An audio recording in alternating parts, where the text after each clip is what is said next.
Hey Geometry, so we are back in section 11.2 now. We started section 11.1 last class and we talked about perimeter and area, parallelograms, rectangle, square, rhombus, and triangle formulas. Now we're going to be talking about trapezoids and kites, so a couple more formulas here today, and we'll do some examples with those. So in this case for a trapezoid can be done a couple of different ways. One of the ways you might just notice that a trapezoid is really just a rectangle with two triangles on the end. So if you really wanted to, you could break this up and make it into two triangles with a rectangle in the middle and just find the areas that way. However, there's also a formula, a specific formula for trapezoids, and I'll show you guys both of those. So you can either do base 1 plus base 2 divided by 2 times the height. So that's one option, and when we're talking about that, the base 1 and base 2 are the tops and the bottoms, the parallel sides.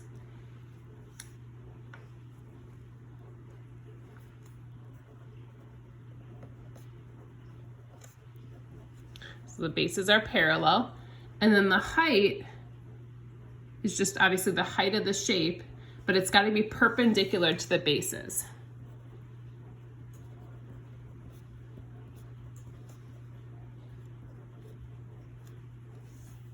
So the height is perpendicular to the bases. That's really important. So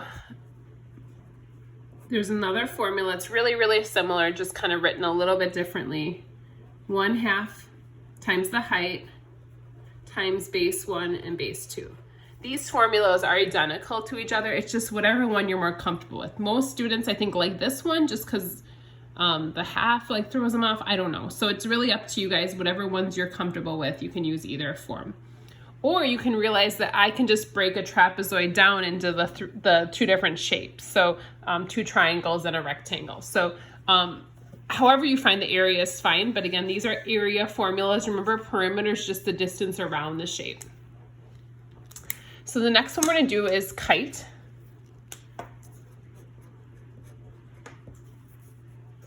So our kite, and you can also use this for rhombuses. Now we did have another rhombus formula up here. So it depends what information you're given. So depending on what they tell you. So if you look at these shapes down here, this one's clearly a kite, this one's a rhombus, and technically you could probably call it a kite as well.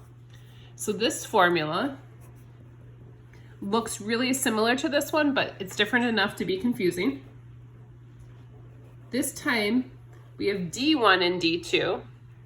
We're multiplying them instead of adding, and then dividing by 2. And if you're wondering, the D1 and D2 are the diagonals.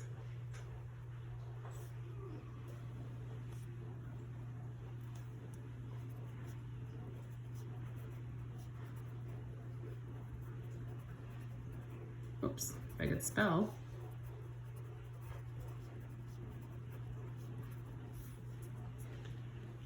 So they're the diagonals. Remember that they're always perpendicular in both of these shapes. So D1 is perpendicular to D2.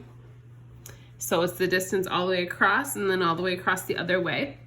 There's another formula you can use as well, which again just looks really similar, just trying to show you that it can be shown a couple of different ways. So these are essentially the same thing, it's just whatever one is more comfortable for you. So this one we're multiplying the diagonals, here we're adding the bases. So that slight difference is enough to make it confusing. So we're gonna flip to the examples then. So if you could, we've done some of the examples already, so if you wanna flip to example 3, that would be great.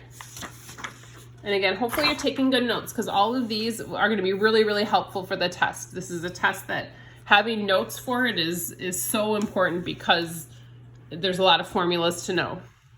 So it asks for the area of this trapezoid. So this is as straightforward as it looks. They give us the bases, B1 and B2, they give us the height, and so we're just gonna put those all in the formula. So I'm going to add the bases together. So again, this formula I like to use is this one. So base 1 is 18, base 2 is 40, divide by 2, times the height is 15. So kind of checking to see where I got all these numbers from. We add the bases, divide by 2, times the height. So I end up with, so this is 58 up here, divide by 2 times the height, which is 15.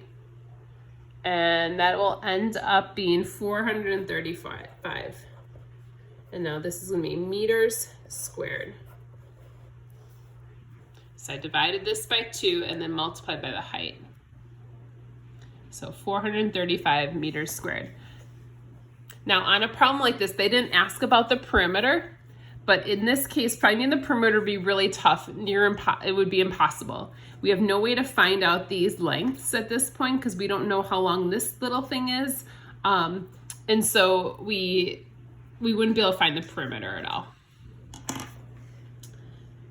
Now the next problem is a little bit more complicated. It's the area of this kite. And the reason this is tougher is because we do have some work we have to do to begin with. Area of a kite is D1 times D2 divided by 2. So I have to figure out the diagonals. Now this diagonal, I know part of it is 35. That's like here. I know this one's 16. Now in a kite, hopefully you guys realize that this one bisects this line. So this is also 16.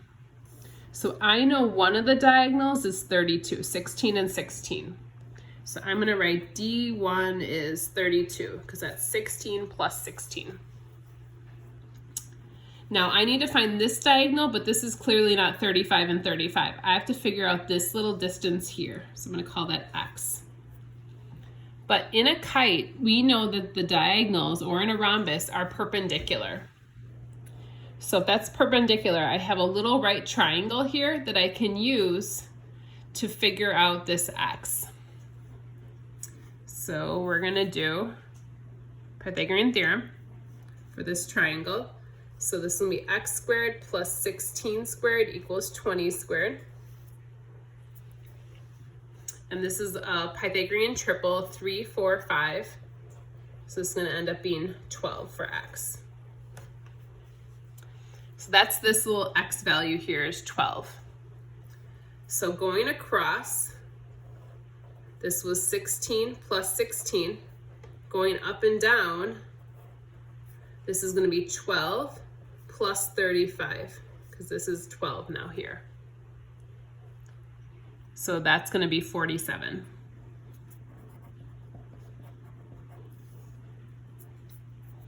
Now that I have the two diagonals, now I can multiply them together and divide by 2. So 32 times 47 divided by 2. And multiply, divide by 2, I get 752 meters squared.